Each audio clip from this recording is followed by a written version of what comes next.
And I am back to restuffing my capacitors. I have 3 tubes, various values. Some of them were easy compared to the comparatively with the size. I finished one already. This one was one of the easier ones because I had only 2 capacitors, which I made a new P-Touch stencil for. I reused the cardboard tubes, and I made new caps for the top and bottom here. I had some packing tape that had a brown color to it, which comes in handy because after cutting these open, you can just tape it up on the backside and secures things fairly well. And I'll probably end up putting just a little bit of hot melt glue in for the conductors. So they should all look like that when they're done. And on this one here, I was going to make this one was the more complicated out of the bunch because it had 4 of the larger sized capacitors, and I had to arrange them so they ended up fitting in the tube well. I just showing you the beginning of the assembly. I ended up taking a pair of needle nose pliers and holding my bends away from the body of the capacitor a little bit so I don't bend them too close to the body and damage where they enter. But I ended up getting all 4 negative connections to one of my little brass sleeves, if you would have saw me making up on my other substitution box for making the dynamite sticks. I used one of those to crimp all the wires together, put some rosin activated liquid flux on there and soldered them up, and I got a really nice joint out of that. And the main thing is I had to make sure that these fit into the tube well with enough space on top, and this will work out wonderfully. And I've got some fiber fill to put in there to keep the rattling from happening. So now I just have to continue on with making my positive different lead color choices to all the capacitors here. And then I've been checking them beforehand with my little generic capacitance meter. And some of these, I found that I purchased capacitors last time that the values ended up being a little low compared to the mark value on the capacitor. Now I have to probably take into account that these aren't really formed per se because they weren't exposed to a constant voltage to properly form the chemical nature of everything inside the capacitor. That might have raised its value a little bit. So I found out that, like this, I had a 25 microfarad to replace, and I ordered a 27, and when I ended up for the value, this one actually came out high. This one comes up as 30. And then not going to really hurt anything. You're going to be looking for a capacitance of at least that when you're going to use this as a substitution box. So they're within 10 or 15% at the most, but they're brand new components. There's one Kemet. They're all, I believe, I picked all 100 and... Oh, these are 85. This one's an 85C, but they're all quality capacitors. I ordered all these from DigiKey. Some of the Kemet's actually a 105. Some of them are 105. Only one of them is an 85C, which I'm surprised. I'm surprised I didn't get a 105, but they're still a lot better than what was in there because what was in there was absolute garbage, so it couldn't be used anymore. So I'm going to, at this point, stop talking for a bit, and I'm just going to make a video of me making up the last capacitor after I put wires on this one. I'll make up a little video of making up the capacitor to fit in the last tube. So I'll come back to that in a little bit.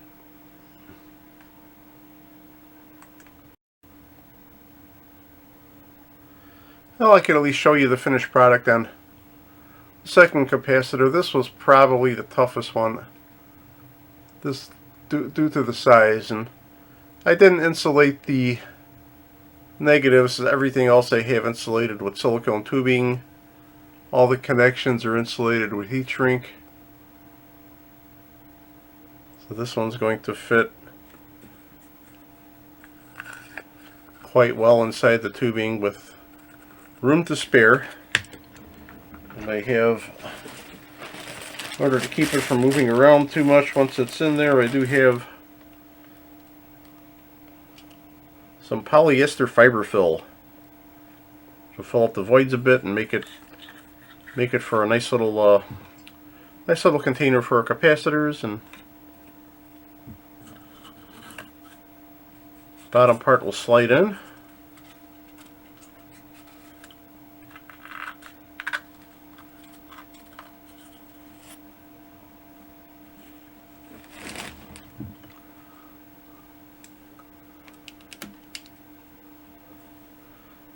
I might as well keep on continuing with the video on this, because I'll end up doing the third one on camera. I guess there's a measured amount you could put in here to make sure that you get a good balance of getting everything back into it and keeping it from rattling around too much.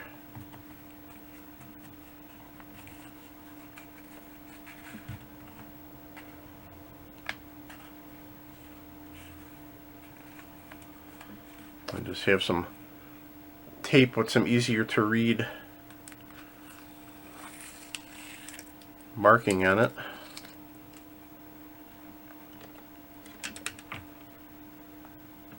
And cosmetically, it's got a cut in it, but this isn't a museum quality restoral by any means. This kind of devices like this, they only really have a value if they're in working order and functional. They don't really gotta take up space on a museum shelf anywhere. And this is the tape I have. It's a nice beige color that matches the body fairly well.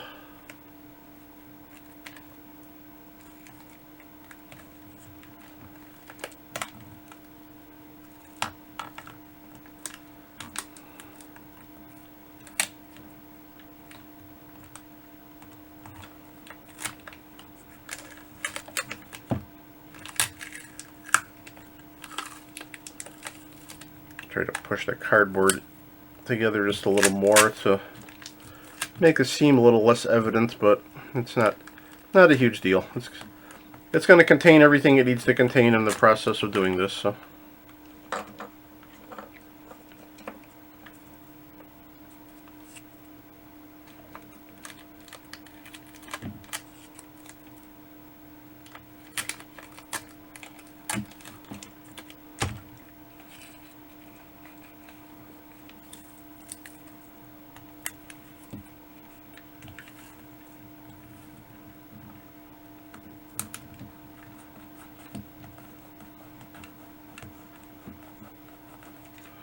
It'll keep the bottom from pushing out.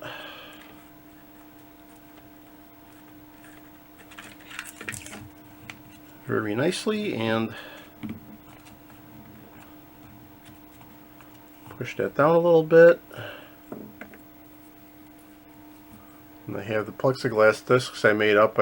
They have a black or a brown paper adhesive scratch guard on them. I decided just to leave on.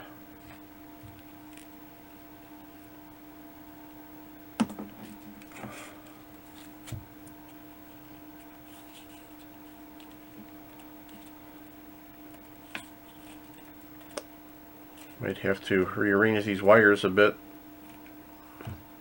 I need to kind of go in the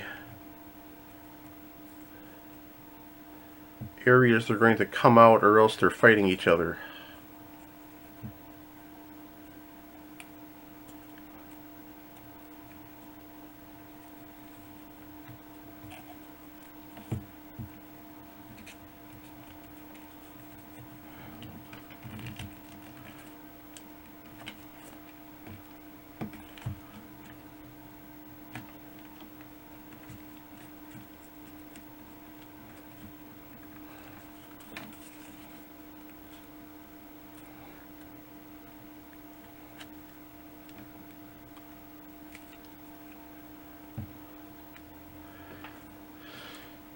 And it would take a fairly close inspection to even realize that this was rebuilt between the brown tape and the brown paper appearance. I might as well keep the camera running, and I'll go through the process of doing capacitor number 3. I have 4 values on here. This one, so that means I've got 4 capacitors to put in. First one's a red at 80. Red wire 80, blue at 25 microfarad, green at 6, and a yellow at 2. So what I'm going to do is just take a piece of, you got to get kind of strained to read what's been stamped into the paper there. So instead of trying to strain to do it, I'm just going to go off to the side a little bit and write down the values so I can look at it at a quick glance instead of having to do that strain every time. So we got red is 80.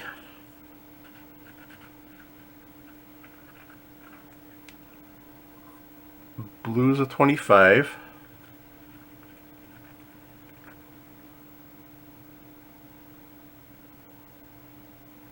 Green is a 6.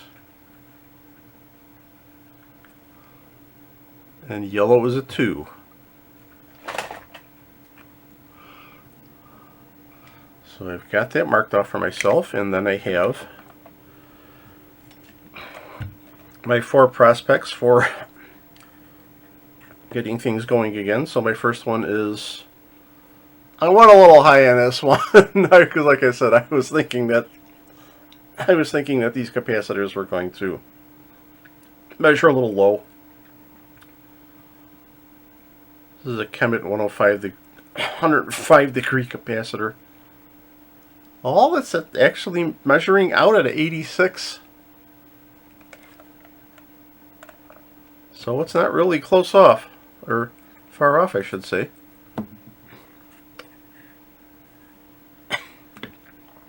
Blue wire is going to be 25. I chose a Nichicon 27 for that.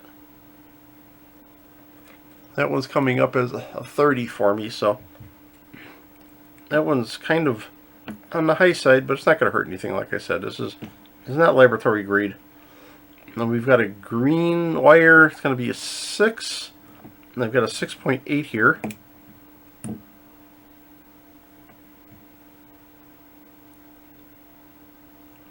Measures out to 7.3. Stuff under 30 microfarad seems to measure up pretty close when you order it. And this one is a 2.2, and I need a 2.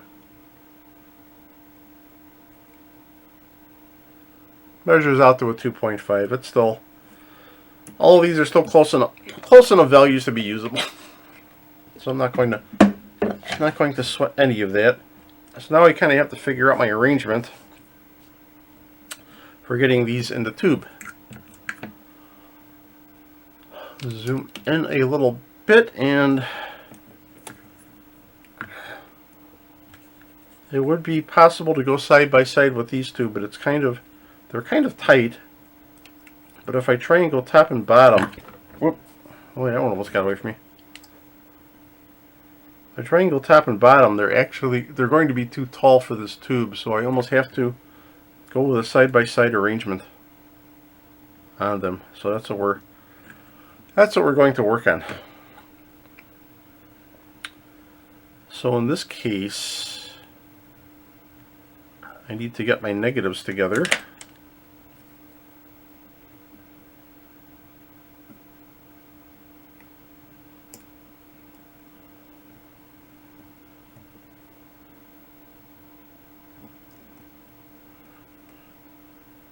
As well as I can. Height-wise, these other 2 capacitors aren't going to make a difference. I want to keep them as far down as I can.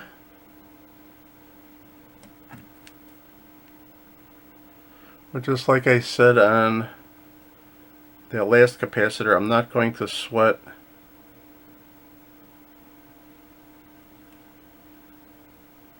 insulating the negatives on these, because if you insulate all the positives, they'll be isolated by nature, so, or by elimination, I should say. I'm just going to make something that makes sense here.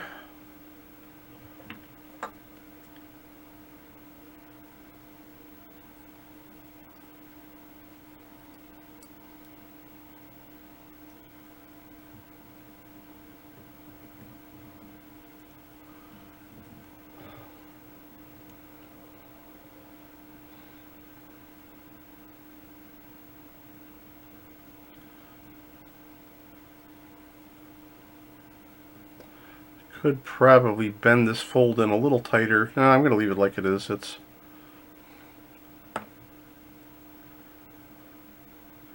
gets to be a little creative art and crafty here to try to get all these together in a good spot. Might even want to get some tape into play.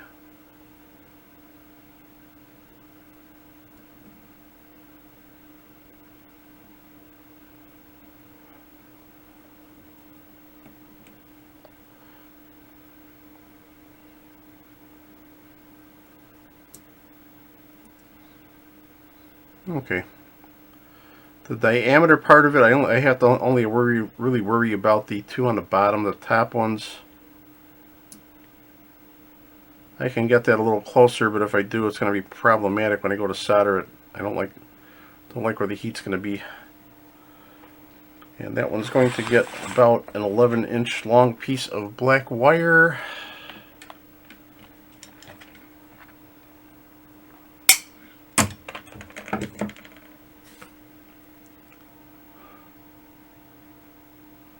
Stripped. A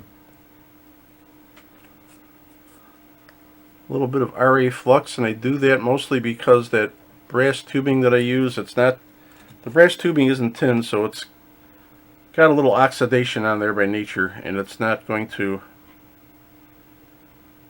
do its best job of holding solder unless it has a little more help from some flux.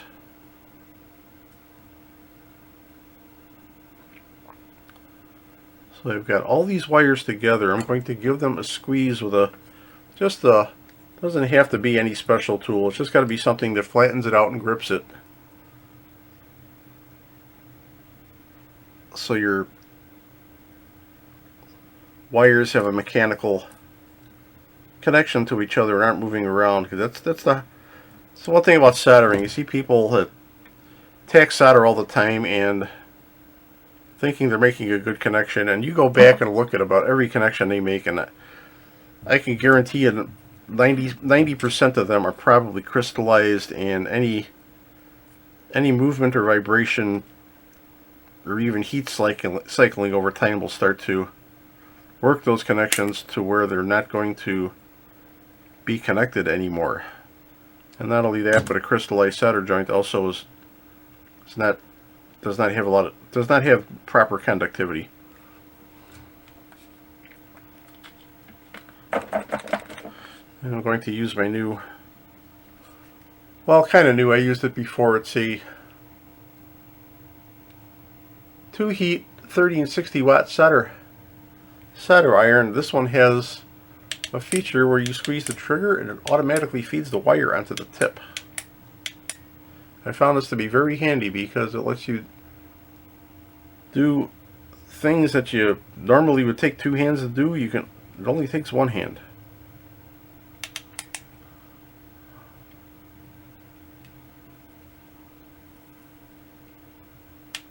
Got to get some solder on the tip and the work to make sure the heat transfers.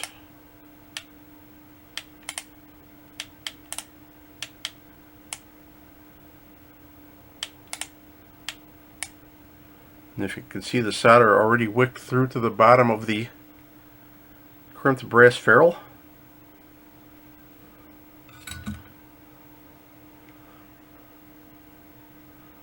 So good, nice and shiny negative connection.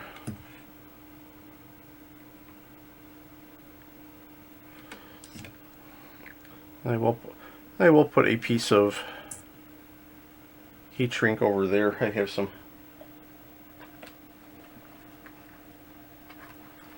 That could work for that.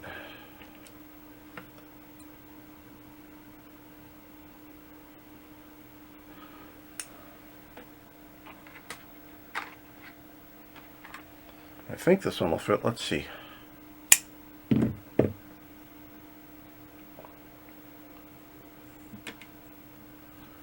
Just in case there's any sharp edges, it wouldn't hurt. Yeah.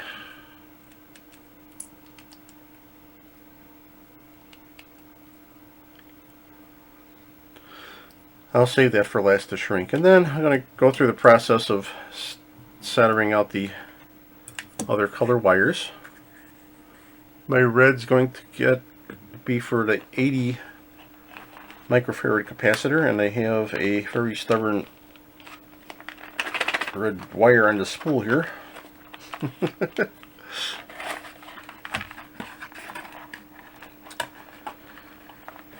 Crossed itself over inside the box. Kind of made like a fishing reel mess here. Well, since I got it out.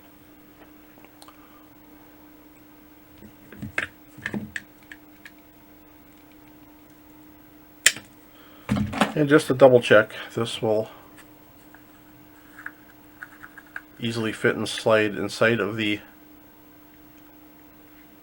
tube with room to spare vertically and diametrically.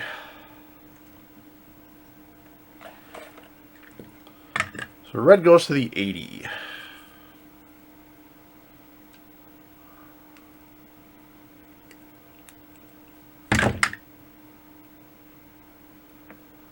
Don't need much of that, but it's a small amount of RA flux helps. I tried to use some no clean flux and it wasn't cleaning up well for some reason. It just didn't do what I really make a good joint where the solder wicked inside of it well. And for insulation on the positive leads, I'm using some silicone tubing.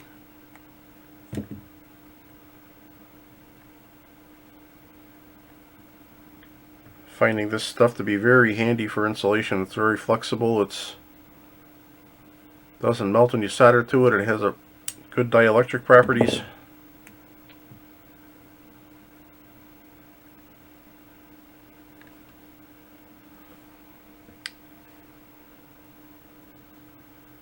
Get a small piece of brass on here. I can cut this tubing just a little bit more. There we go. Let's make sure it's pushed up against the body of the capacitor well. Slide it on.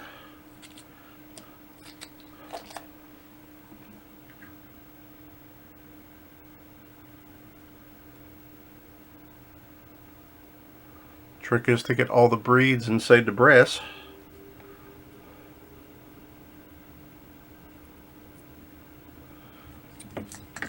Get it in a good spot. Oops.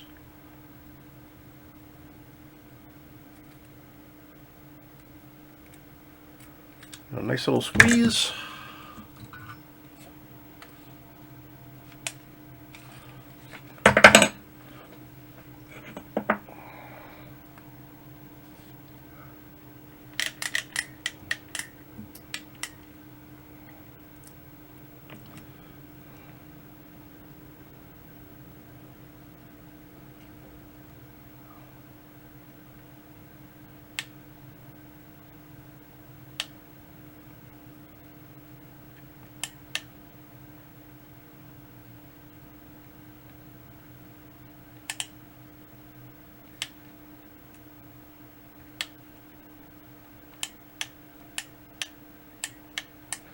Just nice to see the solder melt and flow through on the other side of the brass.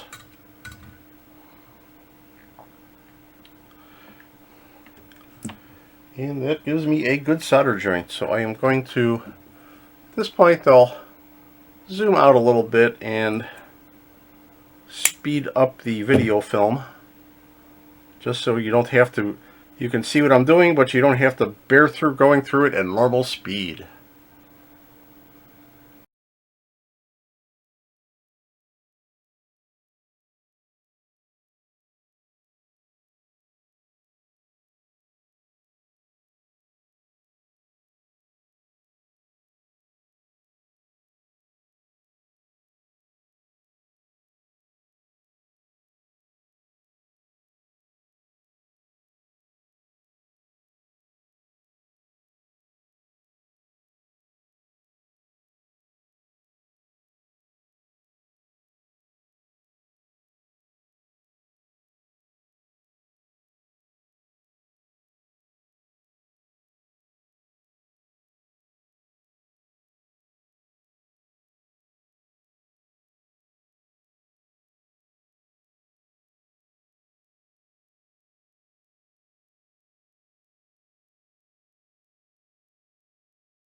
And I'm thinking all went well. I didn't make up a label for this one yet.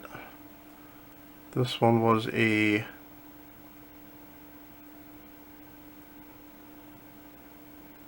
40, 30, 25 that I save. Here we go. Save the tape for that one. 40, 30, 25, 10. I don't know if any of you people have had the joy of using a P-Touch label maker. They're kind of handy for things. It was a good part of my work life.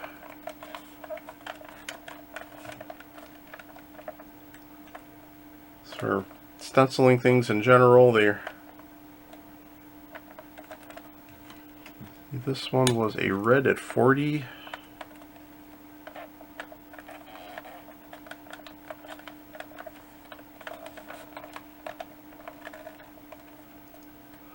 They have really sweet ones that are set up like little typewriters that can print flag labels with different information on either side of the flags. You can't do that with this one.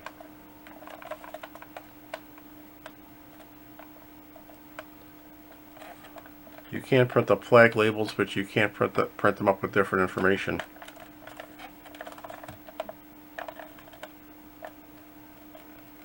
Oops, I missed the space. And there, add another line.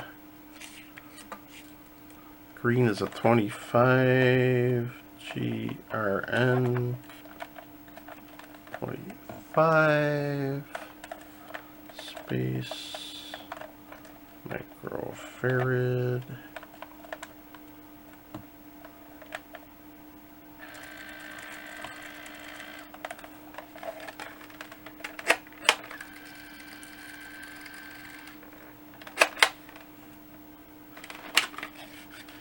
And I'll go with the 1/2 inch and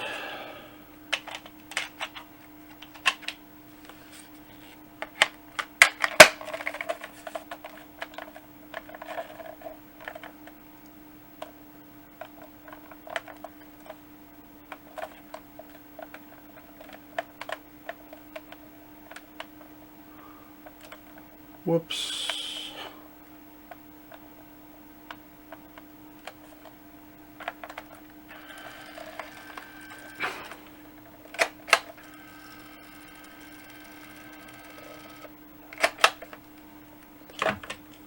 And the only other thing to do is this one I rolled the top over, but I didn't do it on these other ones here. I might just put a little bead of hot melt glue along the top there and with the wires as well.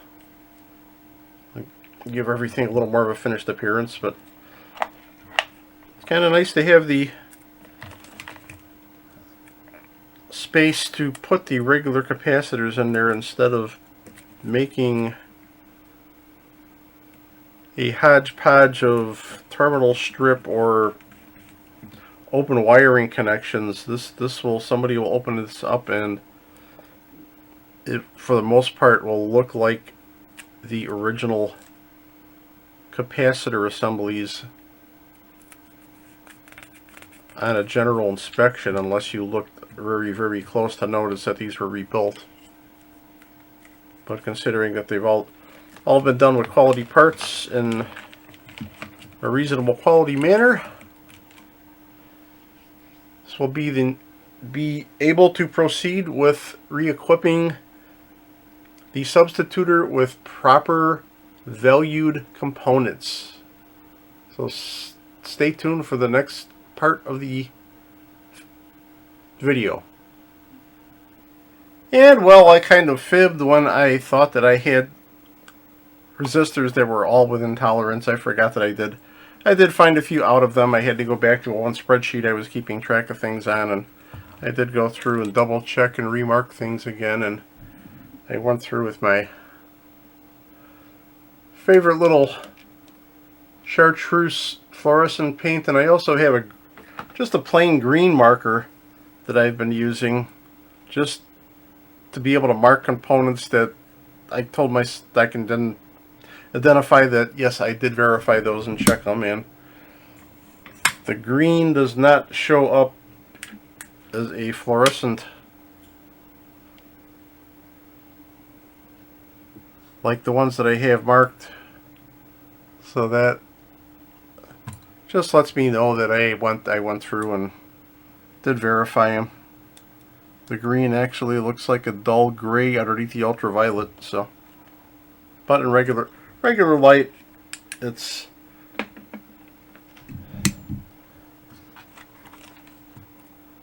kind of bright, but under the ultraviolet it does not show up. So I'm going to proceed to do some work. I'm heating up a soldering iron to get in and remove some of the components. I have somebody decided they wanted to cook the 10 and the 18 ohm 2-watt resistors on here. I noticed from looking at the video before that they were kind of sweaty. I don't know if that's from heat or that guy there definitely looks like he got hot and bubbly.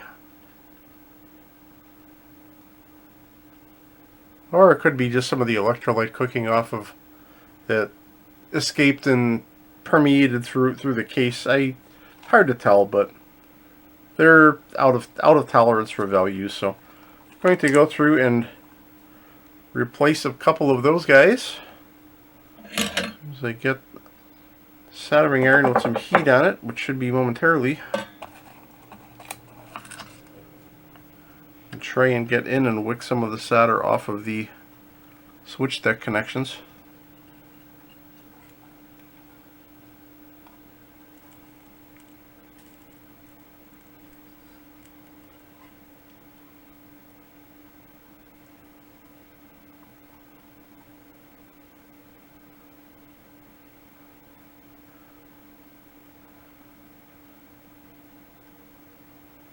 Don't know if using a vacuum would be as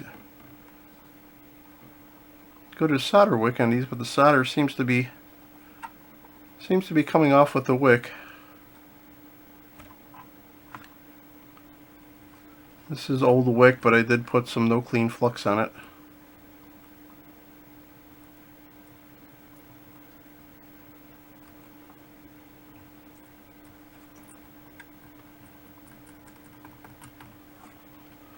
See how things work in getting these guys out. Probably going to just clip the top part of the resistor.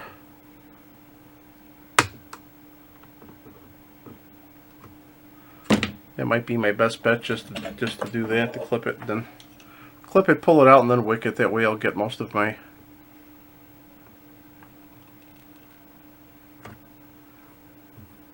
the way they just drop these resistors through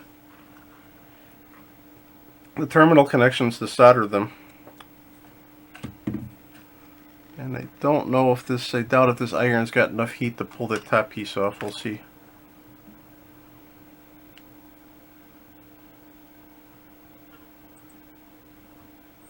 I'm probably better off using my welder gun. It's asking too much of that. This is good for maybe for some light chassis work, some small terminal strips, but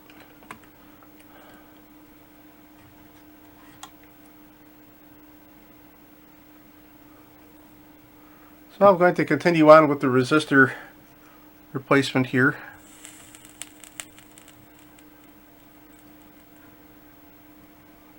Try to clean the solder out of these terminals as well. Might need to get a vacuum into play.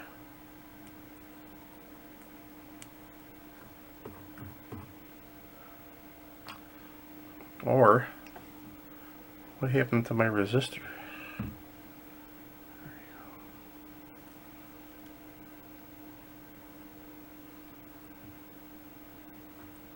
This always works, just heat the solder up and poke a hole through it.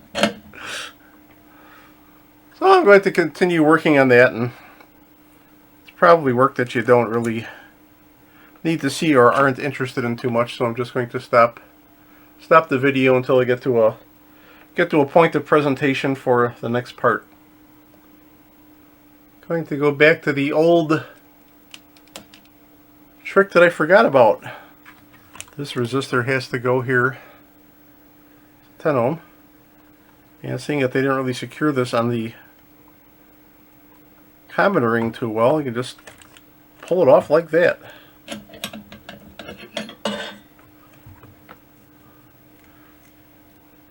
Kind of forgot about that trick. Solder isn't exactly the strongest metal, so it's manipulates fairly easily even when it's set up, which is definitely one more reason to try to get the connection within a terminal or a good mechanical connection, because even seemingly good looking solder connection can be pulled apart fairly easily. The metal is not that strong. Okay, so I'm going to get back to getting back to it, and we shall return with some results in a few. And going over some components, I double checked the capacitors again, and what I found was there were a couple that were a bit more out of tolerance that I liked.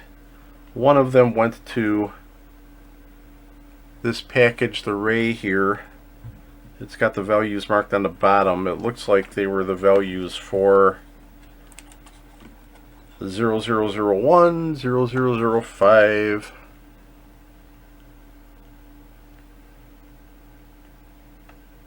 and 001 capacitors.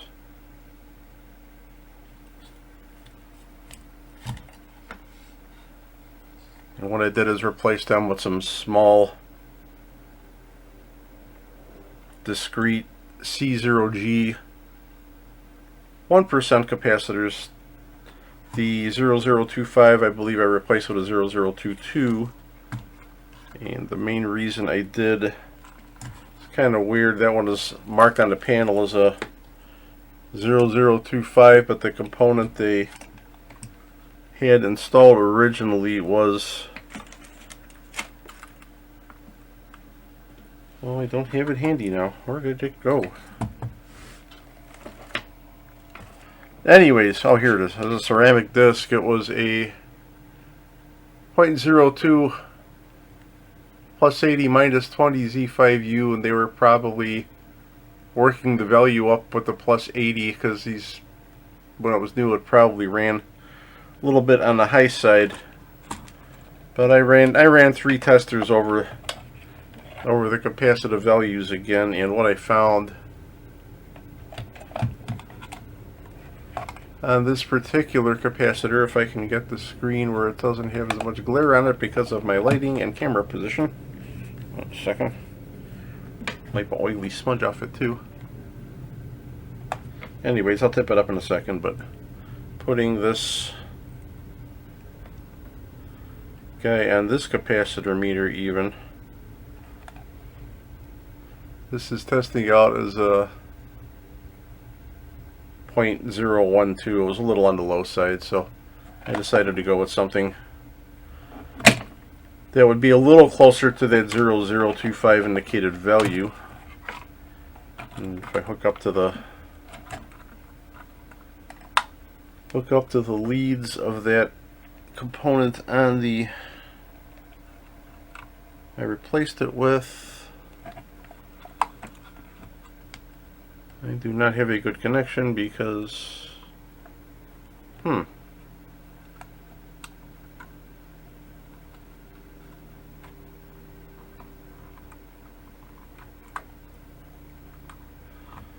there we go. Oh, I had a good electrical connection here. One comes up as a 20.39. So it's more within believable tolerance, and even though that's a 0.022 or 2200 pico basically as a C0G, it's not going to drift. It's a 630 volt capacitor. It's going to hold its value better, so decided it was a good idea to do that. And I had the two leads for the 2 components. You can see where I clipped off the one out of that array on that one, and I just J-hooked it. That one's not going close to any other electrical wire connection, but I did insulate the one above it on the switched side very well. I also J-hooked that one. There's no real, the leads aren't long enough on these, and some of the other ones I did have some other values I thought might be suspect. I did order for the leads are awful short. I would have had to J-hook these seriously, but these are sourced from DigiKey, and they would have been good components, but I'll keep them in stock because the other ones in the array measure close enough to be usable. So now we're going to get to the nitty-gritty of things. We're going to get to replacing my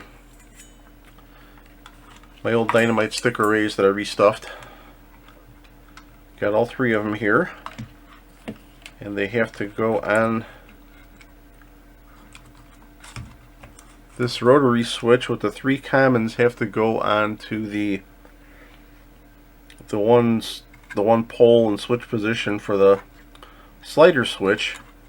One of the commons broke off. When I cut these, I decided it was best to mark the capacitor array number and then the values that I use, so I can trace them back and do direct replacements. So I'm going to go through that work on camera, but I'm going to zoom out a little bit, and I'm also going to leave to get to things where I'll speed things up so you don't have to sit through every minute by minute of doing it. You can see progress in seconds instead of minutes.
I'm going to go down to regular speed to show you a irregularity or discrepancy I found taking off the second position.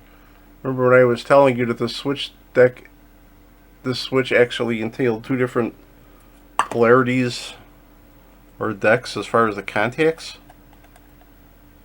When I unsoldered this one lead here, it decompressed the fact that this second contact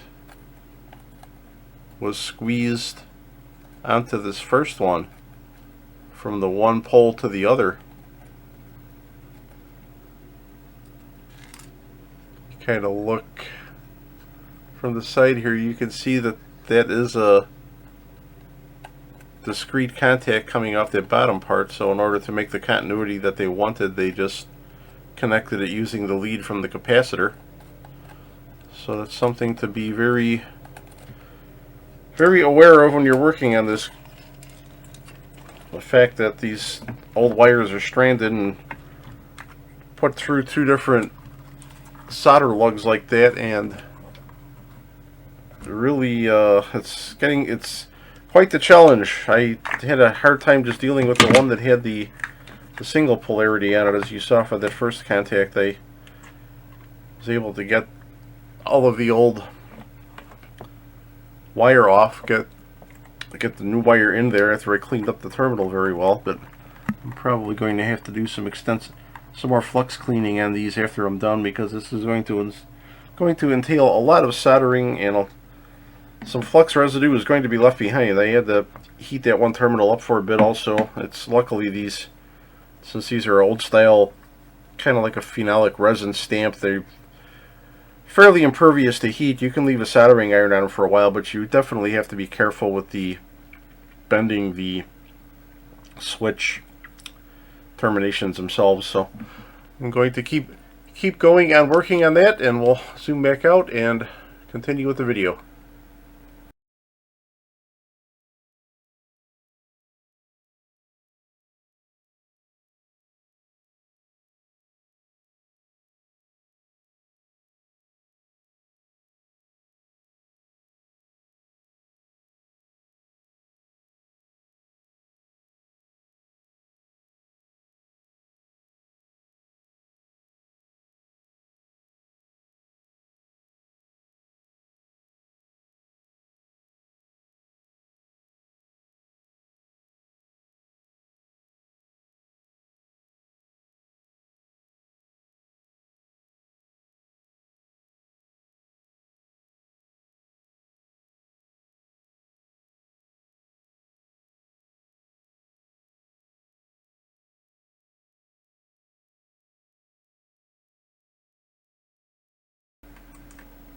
Okay, I made a little stenciling goofer that I have to double check. I ended up putting, there are 4 capacitors in here and a black common, and this is capacitor number 2.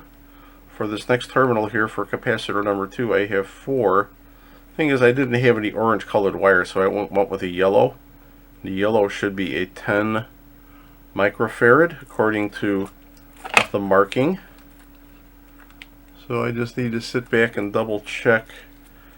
I need to strip between my common and my yellow just to double check that that's a 10, and I will have to re-stencil that capacitor. It's a minor stenciling mistake. It's not the worst thing in the world. I was wondering for a second whether or not I did the work of putting that 4th value in the capacitor, and it turns out that more likely or not I did. But just to double check things before we proceed. The meter might behave itself there. Okay.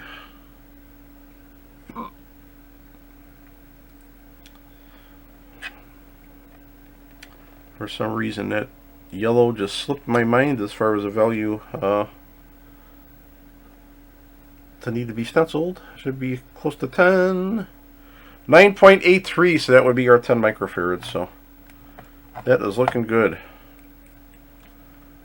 So let's go back to the high-speed time-lapse work.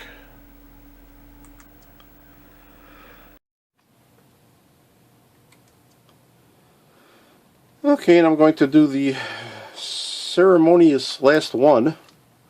This one is the red lead from capacitor number 1, and I marked at 125 microfarads.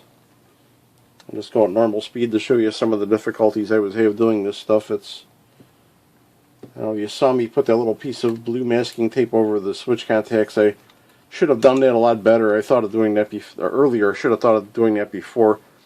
The switch, since these switches are different, and this one's out in the open, it's the chance or risk of getting some errant extra flux or little bits of solder on there or something that might interfere with its performance down the line later. So I figured a little piece of masking tape wouldn't hurt going over there. And still, you saw me struggling with all of these connections, since every one of these is a double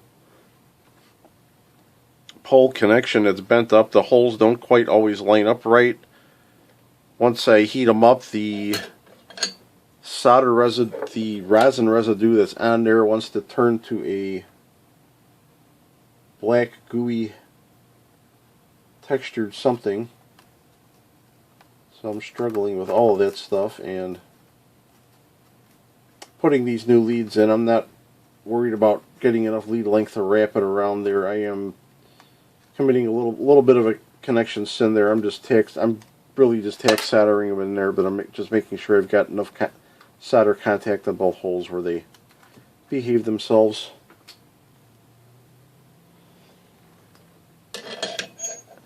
And I'm not sure if a vacuum pump type setup would work better for pulling this solder off of these lugs or not. Right now, solder wick's working. It's just a little tedious.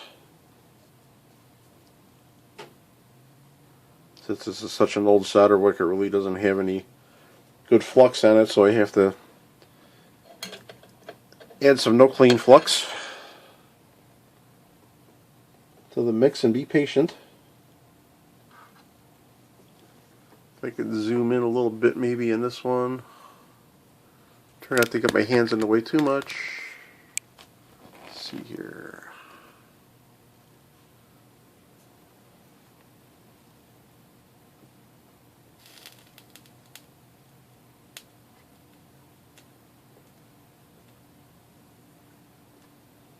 That no clean flux seems to help a bit at least.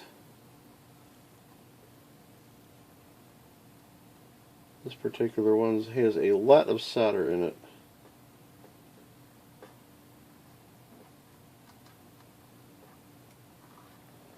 Until I'm making some progress if I get that outer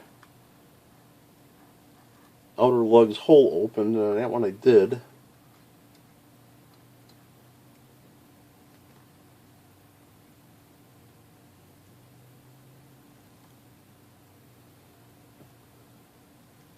If I get both lugs cleaned up fairly well, then I have a good path for a new wire to go through.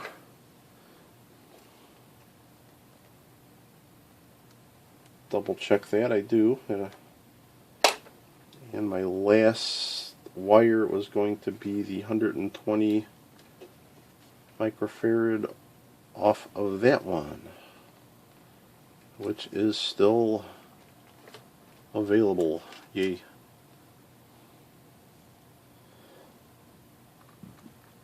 Kind of did a hodgepodge of directionality for which way to take these wires as well. I decided at one point to try to go to the inside to keep the wires from having to bend out towards the outside of the chassis and possibly break.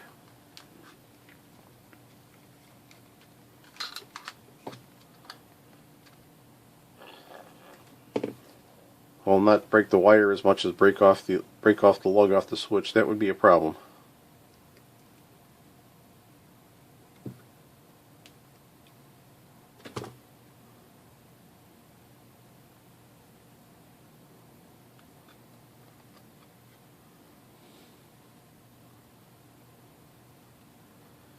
And trying to get this guy in through two lugs, and it's not really lined up perfectly either, so I've got to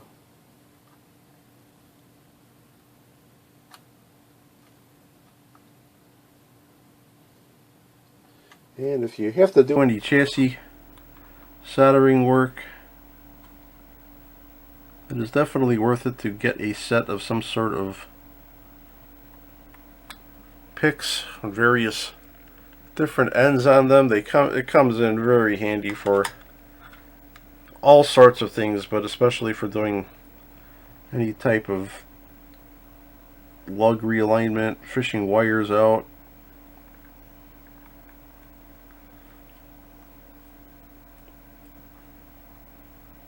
Forgot where I sourced these. I think I can put a link to them in my video. Might have been from Jameco.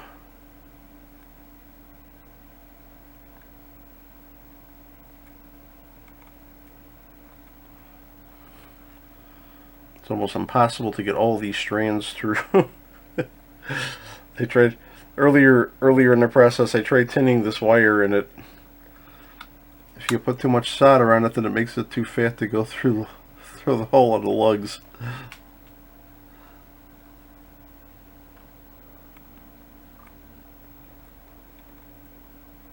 Boy, oh boy.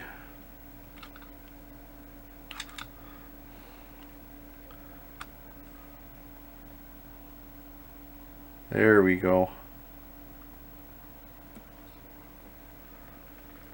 Probably want to take this and secure it or clamp it at this end so it doesn't move until I get it soldered.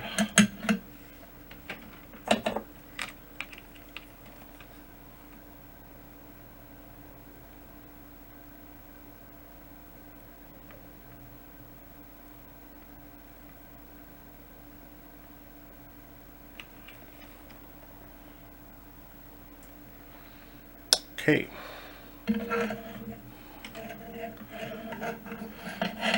We have all new capacitors, so I can get rid of all the old wiring.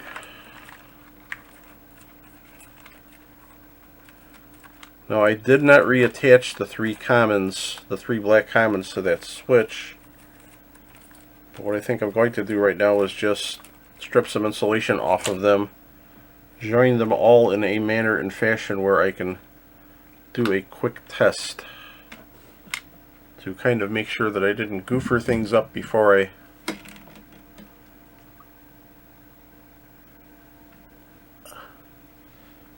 proceed with the festivities.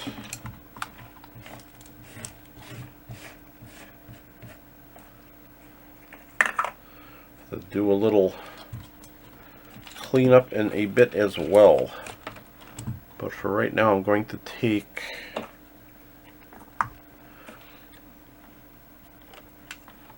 all three blacks .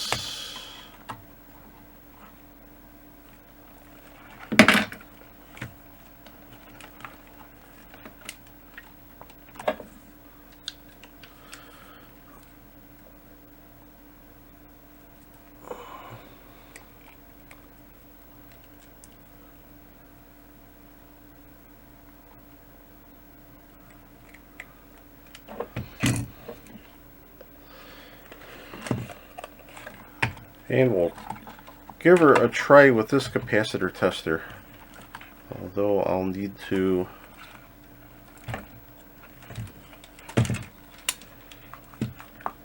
spin things around, get the solder wick out of the way, it's wound up in the capacitors, all sorts of fun stuff. Okay, let me get all three black wires into range.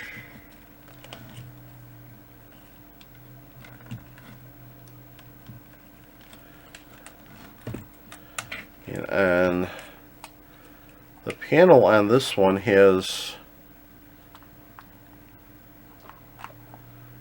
two ranges, A and a B range, two different connections, A and a B, and it used some sort of a pin plug for which the cords, of course, disappeared on. But what I did find is these 2mm bananas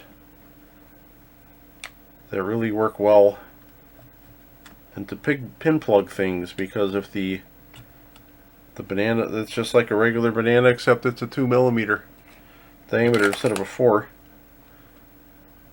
forgot where I ordered them from. Found them from some random place online, maybe even Amazon, but they tend to work quite well as far as functionality. So I have, I'm not going to worry about the return because I don't have that. I'm just going to meter up all of these guys. It's a common. And the switch should give me my A and B. So we're going to go. This has a function where it says a surge protector. What this is in actuality is a discharge through a couple of resistors on the bottom mounted in the switch.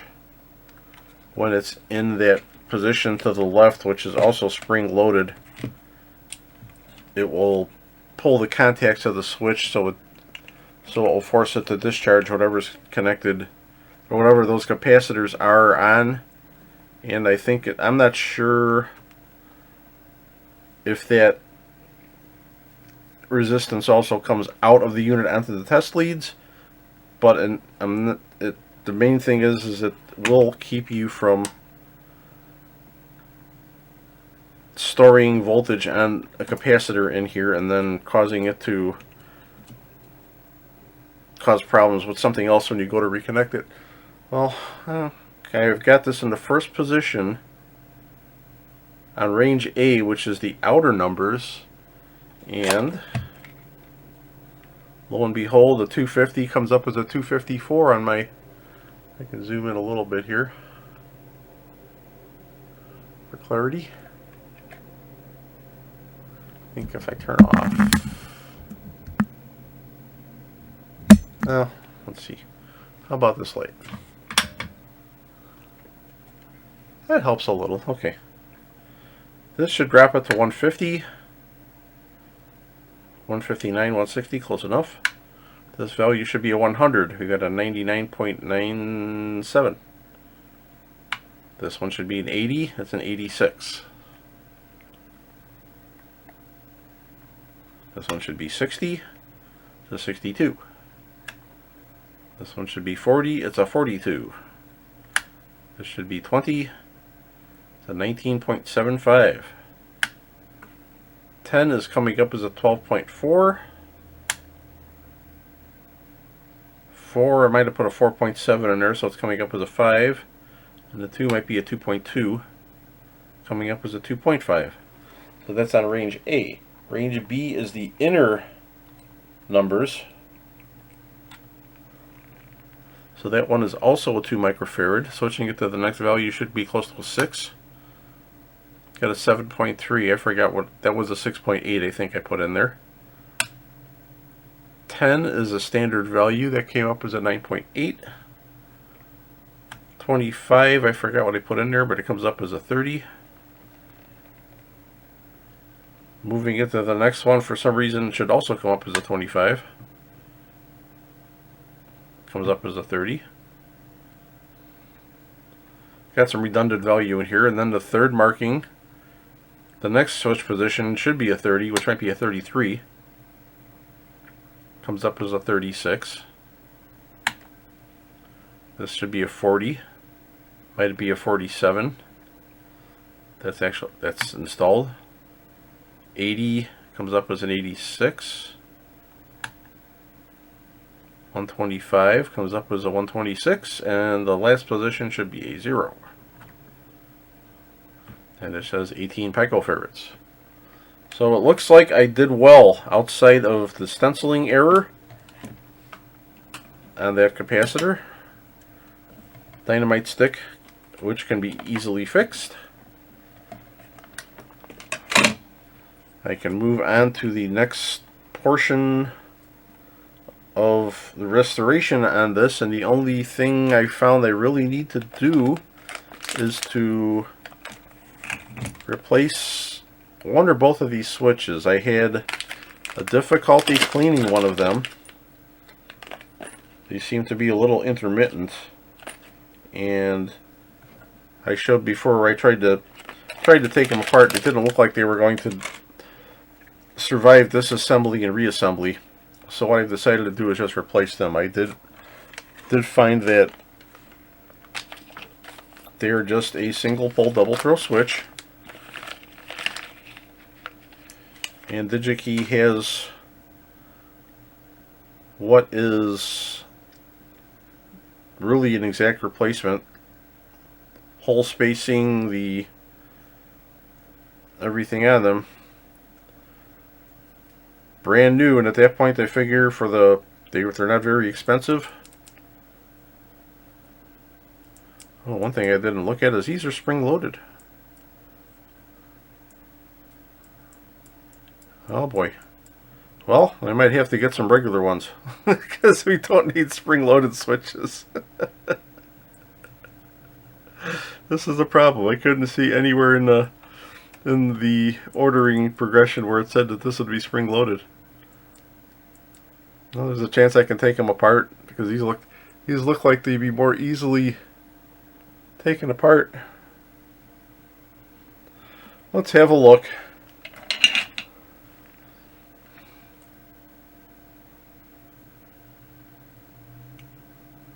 Son of a gun, I really didn't.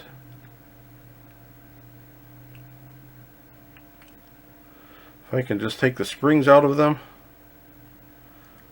that would be fine. But boy, I swear I didn't see that on the specifications list at all on the data sheet.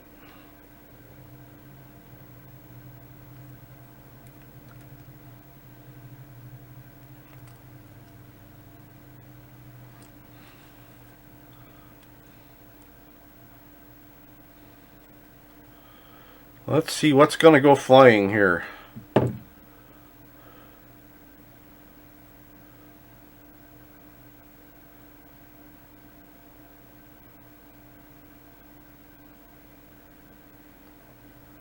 There is a little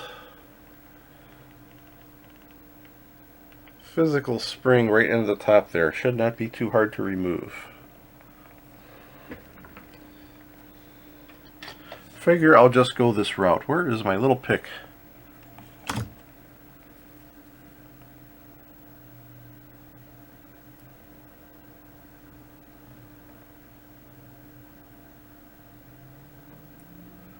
Oh. If I take it out, the spring just falls out.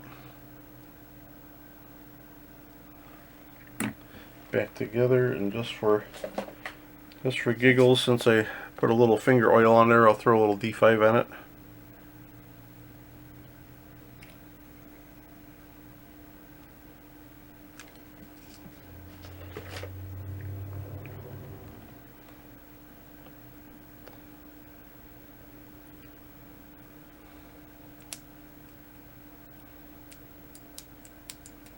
I can't see where that hurt the functionality at all. It still kind of clicks into place, and it is just short one spring, so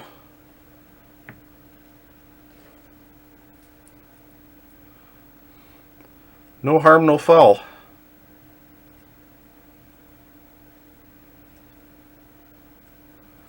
I will go ahead and proceed with that modification on the second switch off camera, and then go into the work of replacing those switches in the next part. And seeing that this video has gotten a little overboard at over an hour, I'm going to cut this part off here and have a third part with the final reassembly and the housing, some housing refinishing and repainting in order to restore the looks on things a little bit. So I hope you return for part 3, and hope you enjoyed the content and gained some information from it if you're looking into working on one of these in the future. And please feel free to subscribe and or like if you would. Thank you for viewing. This content is available on YouTube and Odyssey.com. If you enjoyed this, please like and subscribe. Hope you return soon.